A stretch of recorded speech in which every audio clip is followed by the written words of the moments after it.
വന്നിട്ടുണ്ട് മാതൃകാ ദമ്പതികള്. അയ്യോ, മാതൃകാ ദമ്പതികൾ മാത്രമല്ല, ജഗന് കിട്ടിയ സ്ത്രീധനവും ഉണ്ട്. ആരോ ഉണ്ടാക്കിയ കുഞ്ഞിനെ ചുമന്ന് നടക്കുന്ന ഉണ്ണാക്കൽ. ഹരിതാന്റി,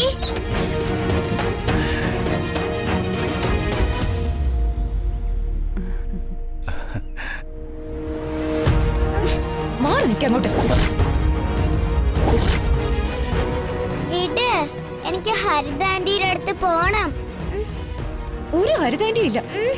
അല്ലെങ്കിൽ തന്നെ ഏതർത്ഥത്തിലാ ഹരിത നിന്റെ ആന്റി ആവുന്നത്?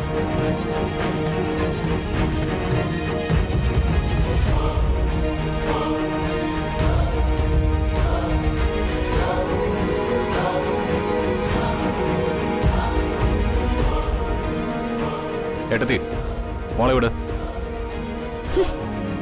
അങ്കിള്, ഹരിതാന്റി. മോള് കണ്ടില്ലേ, ഹരിതാന്റിക്ക് മോളെ ഓർമ്മയില്ല. മോളെ മാത്രമല്ല, ഹരിതാന്റിക്ക് ഈടെയായിട്ട് ആരും ഓർമ്മയില്ല. സ്വയം മറന്ന് നടക്കുക ഇപ്പോ.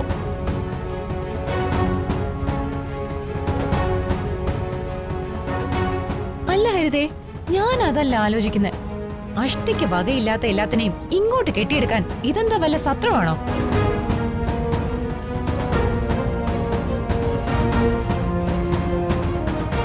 അല്ല, അറിയാൻ പറ്റില്ല.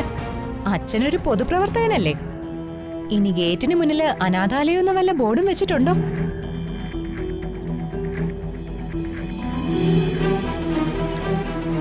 മോളെ വാ, നമുക്ക് അകത്തേക്ക് പോകാൻ വരട്ടെ. ജഗ, വിദ്യയെടുത്തേക്ക് ഒരു സംശയം. ഒന്ന് പറഞ്ഞു തന്നിട്ട് പോകാവോ? വിദ്യയെടുത്ത് ചോദിക്കേ. അല്ല, നീ വലിയ പൊതുപ്രവർത്തകനൊക്കെ ആണല്ലോ. ചിലപ്പോ നാളെ MLA യോ മന്ത്രിയോ ഒക്കെ ആകേണ്ടവൻ.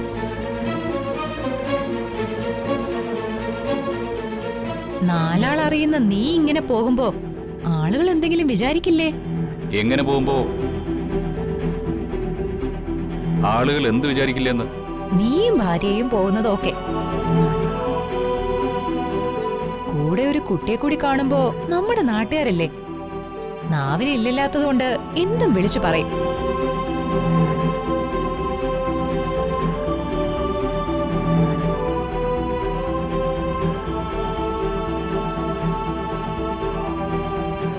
ഒന്ന് പ്രസവിച്ചവളെയാണ് നീ കെട്ടിയതെന്നൊക്കെ പറയുമ്പോ നിനക്കല്ലേടാ അതിന്റെ ഒരു നാണക്കേട്.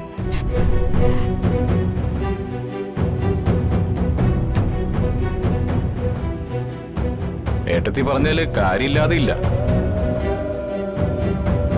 ഒരിക്കലും പ്രസവിക്കാത്തവളെയാണ് കെട്ടിയതെന്ന് പറയുന്നതിനേക്കാളും നല്ലതല്ലേ ഏട്ടത്തി ഒന്ന് പ്രസവിച്ചവളാണെന്ന് പറയുന്നത്?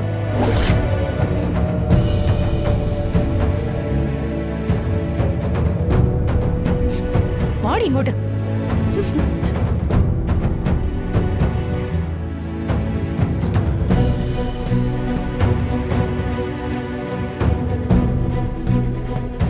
എന്തിനാ ആവശ്യമില്ലാത്തതൊക്കെ പറയാൻ പോയത്?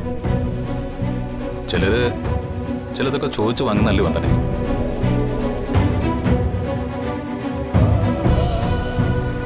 മോളിതൊന്നും കാര്യാക്കണ്ട കേട്ടോ. വന്ദനെ വാ.